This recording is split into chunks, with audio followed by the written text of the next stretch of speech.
in past indefinite, there are many levels. But if you're only using the to be form of the verb, right?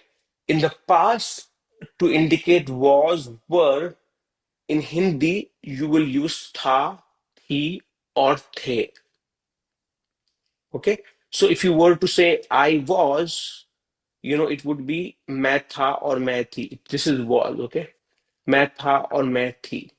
Similarly, if you want to say she or he was, वह था or वो था.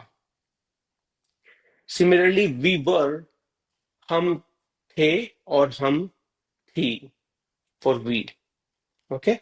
Similarly, if you were to go further and you're talking about you were, okay, आप थे और आप थीं. And they were is like वे थे और वे थीं. This is a very, very basic one. You can use a simple pattern number one, to describe, यह था और यह थी और ये थे. So imagine the first thing you want to say, or one of the first thing you want to say is, there was an accident here. Okay, there were many cars here.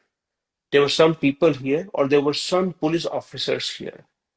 Okay, or there were two ambulances here. If you notice it, all of them are using the same pattern. And there's no only to be form of the verb is here, which is used in the past tense. Right? And all of you can immediately. So it's really about, like, you coming up with the description of what you're observing. Okay.